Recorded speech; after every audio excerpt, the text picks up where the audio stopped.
গত কয়েক ঘণ্টায় মধ্যপ্রাচ্যের আকাশ অদ্ভুতভাবে নিস্তব্ধ হয়ে গেছে। সাইরেন বেজেছে, ক্ষেপণাস্ত্র ছুটেছে, প্রতিরোধ ব্যবস্থা সক্রিয় হয়েছে, কিন্তু সব আঘাত ঠেকানো যায়নি।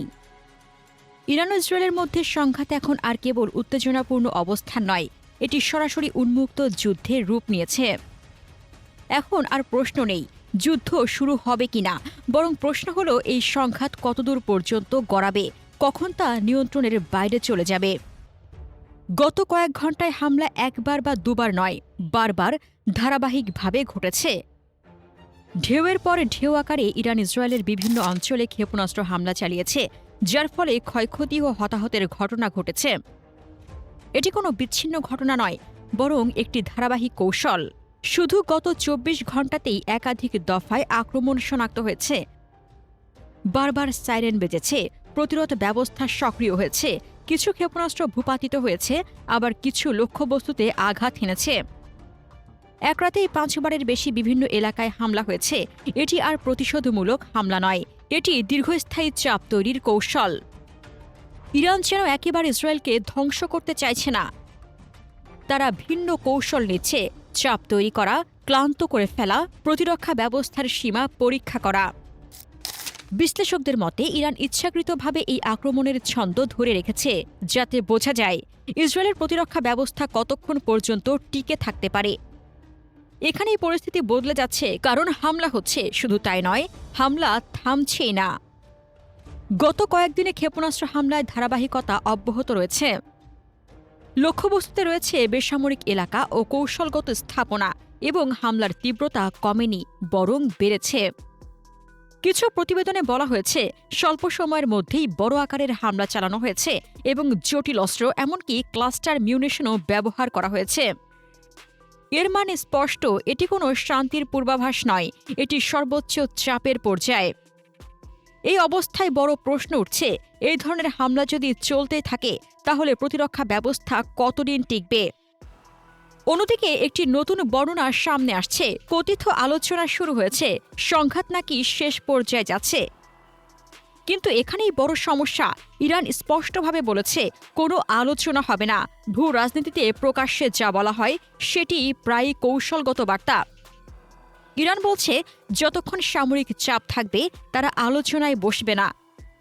অন্যদিকে যুক্তরাষ্ট্র অঞ্চলে তাদের সামরিক উপস্থিতি বাড়াচ্ছে, বিশেষ করে গুরুত্বপূর্ণ জলপথের আশপাশে। ফলে একটি দ্বৈত পরিস্থিতি তৈরি হয়েছে, একদিকে কূটনীতি, অন্যদিকে যুদ্ধের উত্তেজনা।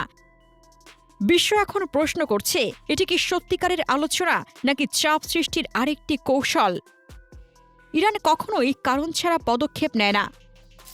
বহু বছর ধরে অর্থনৈতিক নিষেধাজ্ঞা, রাজনৈতিক চাপ এবং আন্তর্জাতিক বিচ্ছিন্নতা তাদের একটি বিশেষ নীতিতে ঠেলে দিয়েছে, বেঁচে থাকার কৌশল। এখন সেটি রূপ নিয়েছে প্রতিশোধের নীতিতে। ইরানের দাবি স্পষ্ট, পারমাণবিক অধিকার নিয়ে নিষেধাজ্ঞা প্রত্যাহার করতে হবে এবং পশ্চিমা সামরিক প্রভাব কমাতে হবে। পশ্চিমাদের কাছে এটি অতিরিক্ত দাবি মনে হতে পারে, কিন্তু ইরানের কাছে এটি মৌলিক অধিকার। এই মুহূর্তে ইরান শুধু নিজেদের রক্ষা করছে না, বরং পাল্টা চাপ তৈরি করছে। এই যুদ্ধ আর প্রচলিত যুদ্ধ নয়, এটি আধুনিক যুদ্ধ। ব্যালিস্টিক ক্ষেপণাস্ত্র, ড্রোন শার্ম, বহুদিক থেকে একযোগে আক্রমণ। ইরান এখন শুধু সংখ্যায় নয়, কৌশলগত জটিলতায়ও আক্রমণ বাড়াচ্ছে। একাধিক রিপোর্ট বলছে তারা মিসাইল ও ড্রোন একত্রে ব্যবহার করে স্তরভিত্তিক আক্রমণ চালাচ্ছে এবং লক্ষ্যবস্তু ক্রমেই আরও কৌশলগত হয়ে উঠছে। অন্যদিকে ইসরায়েলের প্রতিরক্ষা ব্যবস্থা এখনও সক্রিয়। আয়রন ডোমের মতো সিস্টেম দিনরাত কাজ করছে, কিন্তু কোনো প্রতিরক্ষা ব্যবস্থা শতভাগ নিখুঁত নয়। আর এখানেই বড় প্রশ্ন, এটি কতদিন চলতে পারবে? এদিকে অবশেষে ইরান যুদ্ধে যোগ দিল ইয়েমেনের সশস্ত্র গোষ্ঠী হুতি। সকালে দক্ষিণ ইসরায়েলের দিকে একটি ব্যালিস্টিক ক্ষেপণাস্ত্র নিক্ষেপের মাধ্যমে লড়াই শুরু করেছে গোষ্ঠীটি, খবর টাইমস অব ইসরায়েলের। ইরান যুদ্ধ দ্বিতীয় মাসে পদার্পণ করার পর এই প্রথমবারের মতো ইয়েমেন থেকে ইসরায়েল অভিমুখে ক্ষেপণাস্ত্র হামলার ঘটনা ঘটল। ভোরে দেওয়া এক বিবৃতিতে ইসরায়েলি প্রতিরক্ষা বাহিনী জানায় তারা ইয়েমেন থেকে ইসরায়েলি ভূখণ্ড লক্ষ্য করে একটি ক্ষেপণাস্ত্র নিক্ষেপের ঘটনা শনাক্ত করেছে। হুমকি মোকাবেলায় এবং ক্ষেপণাস্ত্র হামলা প্রতিহত করতে দেশটির আকাশ প্রতিরক্ষা ব্যবস্থা সক্রিয়ভাবে কাজ করছে বলেও জানানো হয়। এর আগে ইয়েমেনে ইরান সমর্থিত হুতি বিদ্রোহী আন্দোলনের একজন কর্মকর্তা CNN-কে জানিয়েছে, যুক্তরাষ্ট্র ইসরায়েল তাদের হামলা বাড়ালে তারা ইরানের সমর্থনে যুদ্ধে যোগ দিবে। যদিও যুদ্ধের শুরু থেকেই এই অঞ্চলের বিভিন্ন সশস্ত্র গোষ্ঠী ইসরায়েলের বিরুদ্ধে হুঁশিয়ারি দিয়ে আসছিল, তবে সরকারিভাবে ইয়েমেন থেকে আসা কোনো হামলার কথা ইসরায়েল এই প্রথম স্বীকার করল। সামরিক তত্ত্ব বলছে, কোনো প্রতিরক্ষা ব্যবস্থা অজেয় নয়, শুধু এখনও ভেঙে পড়েনি। ধ্বংস হঠাৎ হয় না, ধীরে ধীরে হয়। প্রথম আক্রমণ ঠেকানো যায়, দ্বিতীয় আক্রমণে কিছু ফাঁক তৈরি হয়, তৃতীয় আক্রমণে আঘাত লাগে। যদি এই চাপ অব্যাহত থাকে তাহলে শুধু সিস্টেম নয়, ইন্টারসেপ্টর, রাডার, এমনকি অপারেটরদের সক্ষমতাও কমে যাবে। এবং একসময় পুরো সিস্টেম ধসে পড়বে না, শুধু একটি ফাঁক তৈরি হবে, কিন্তু সেই একটিমাত্র ফাঁকই পুরো যুদ্ধের চিত্র বদলে দিতে পারে। এই সংঘাত একক নয়, ইসরায়েল একই সঙ্গে লেবানন ও ফিলিস্তিনেও সক্রিয়, সেখানে সশস্ত্র গোষ্ঠীগুলোকে লক্ষ্য করা হচ্ছে। কিন্তু এর প্রভাব অনেক বড়। রাতের অভিযানে গ্রেপ্তার, বেসামরিক মানুষের উপর চাপ, এসব আন্তর্জাতিকভাবে সমালোচনার জন্ম দিচ্ছে। এখানে শুধু কৌশল নয়, সীমারেখা নিয়েও প্রশ্ন উঠছে। এই যুদ্ধ এখন মধ্যপ্রাচ্যের গণ্ডি ছাড়িয়ে গেছে, এর প্রভাব বিশ্বজুড়ে ছড়িয়ে পড়েছে। তেলের দাম বাড়ছে, বৈশ্বিক বাজার অস্থির হয়ে উঠছে। ভারত, ফিলিপাইন, কম্বোডিয়ার মতো দেশগুলোর চাপ অনুভব করছে। মূল্যস্ফীতি বাড়ছে, জীবনযাত্রায় ব্যয় বেড়ে যাচ্ছে, এমনকি কিছু স্থানে বিক্ষোভ শুরু হয়েছে। এটি আর আঞ্চলিক যুদ্ধ নয়, এটি বৈশ্বিক প্রভাব তৈরি করছে।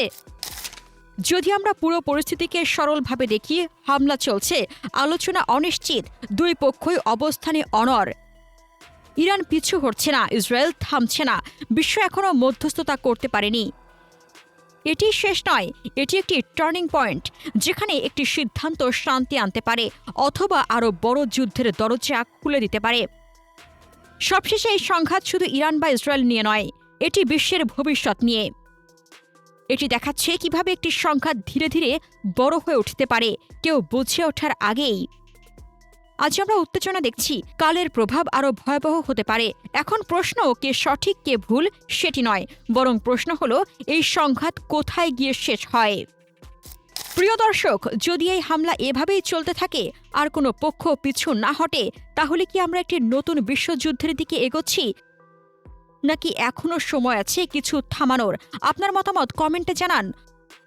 মধ্যপ্রাচ্য নিয়ে আরও জানতে আমাদের চ্যানেলটির ভিডিও ট্যাব থেকে ঘুরে আসুন। এই ভিডিওটি ভালো লাগলে লাইক বাটনে ক্লিক করুন। ভিডিওটি আপনার বন্ধুদের সাথে শেয়ার করে তাদেরকেও ভিডিওটি দেখার সুযোগ করে দিন।